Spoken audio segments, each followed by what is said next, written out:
무릇 하나님의 영으로 인도함을 받는 사람은 곧 하나님의 아들이라. 성령은 우리를 인도하시는 분입니다. 그는 우리에게 음성을 들려주셔서 인도하시고 우리는 그 음성에 순종함으로 그의 인도를 따라갑니다. 설교 시간에, 큐티 시간에 조용히 말씀을 묵상하는 가운데 인도하십니다.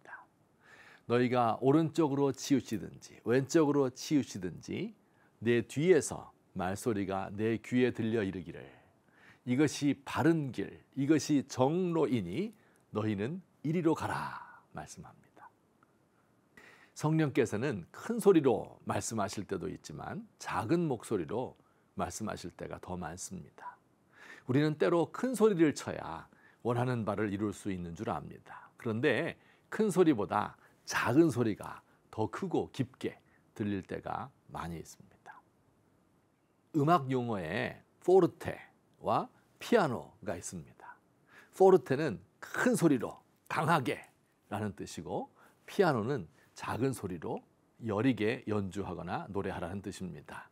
언뜻 생각하면 큰 소리로 노래하면 저 뒤에까지 잘 들리고 작은 소리로 하면 안 들릴 것 같죠? 그렇지 않습니다. 작은 소리가 공명될 때 더 호소력 있게 들립니다. 클라이맥스에 가서 큰 소리로 꽝 때려주면 속이 뻥 뚫리고 시원합니다. 하지만 작은 소리로 속삭이듯이 여운을 남기는 것이 더 호소력이 있습니다. 생각해보면 모든 중요한 말은 귓속말로 속삭입니다. 연인이 서로에게 사랑을 고백할 때 시끄러운 장소에서 남들 보는 데서 큰 소리로 말하지 않죠. 귓가에 대고 속삭이는 말, 사랑합니다. 이 말 때문에 인생 망친 자매님들 많이 있잖아요. 백엔머리 송사라는 말이 있습니다. 잠자리에서 아내가 남편에게 원하는 것을 청하는 것을 가리키는 말입니다. 이 세상의 어떤 송사보다도 더 파워풀한 송사, 백엔머리 송사입니다. 아예 말을 안 하는 것이 더 많은 것을 전달하는 경우도 있습니다. 어떤 수도사에게 한 여인이 찾아왔습니다. 남편과의 다툼 때문에 살 수가 없습니다. 하소연했어요. 이 수도사는 물이 담긴 병을 하나 주면서 남편과 다투기 직전에 이 물을 한 모금 입에 물고 삼키지 말라고 말했습니다. 여인은 남편과 다툼이 생길 때마다 시키는 대로 했습니다. 그러자 가정이 조용해지고 부부가 화목하게 됐답니다. 후에 여인이 수도사를 찾아 정말 신기한 물이라고 감탄하자 수도사가 말했습니다. 그 물은 평범한 물입니다. 다만 침묵이 신비로울 뿐입니다. 우리 하나님도 작은 소리로 말씀할 때가 많습니다. 구약성경 엘리야 선지자를 아시죠? 우상숭배자 850명과 대결하여 하늘에서 불이 내려오게 함으로 하나님 살아계신 것을 만천하에 보여준 사람입니다. 한 번은 지쳐 쓰러져 있는 엘리야를 하나님이 찾아오셔서 당신을 나타내 주셨습니다.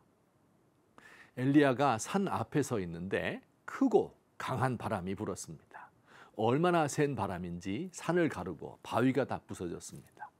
그런데 그 바람 속에 하나님은 없었답니다. 잠시 후 강한 지진이 일어났습니다. 땅이 진동하고 바위산이 다 무너져 내립니다. 그 지진 가운데도 하나님은 없었습니다. 얼마 후 이번에는 큰 불이 났습니다. 온 산의 나무와 풀을 태우고 돌과 바위까지 집어삼킬 만한 큰 불입니다. 그런데 그 불 가운데도 하나님은 없었습니다. 그 후에 작은 소리가 들렸습니다. 세미한 음성입니다. 고요하고 작은 목소리였습니다. 정막 가운데서 아주 작고 부드러운 음성이 들렸습니다. 엘리야야, 내가 어찌하여 여기 있느냐. 어마어마한 바람소리, 강한 지진으로 산이 무너지는 소리, 불이 나서 온 산을 태우는 가운데 하나님이 계신 것이 아니라 고요하고 작은 목소리로 엘리야에게 다가오셨습니다. 작은 목소리를 들으려면 어떻게 해야 할까요? 큰 목소리로 말하는 것은 어떻게도 들리는데 작은 소리는 귀를 기울여야 들을 수 있습니다. 아무도 없는 한적한 곳으로, 모든 소음으로부터 멀어진 곳으로 가야 합니다. TV나 스마트폰, 인터넷과 같은 문명의 이기로부터 멀어져야 합니다. 세상의 온갖 잡소리, 내 속에서 일어나는 분노에 찬 시끄러운 소리를 다 소거하고 나면 내 마음 맨 밑바닥 고요한 가운데서 말씀하시는 성령님의 음성이 들립니다.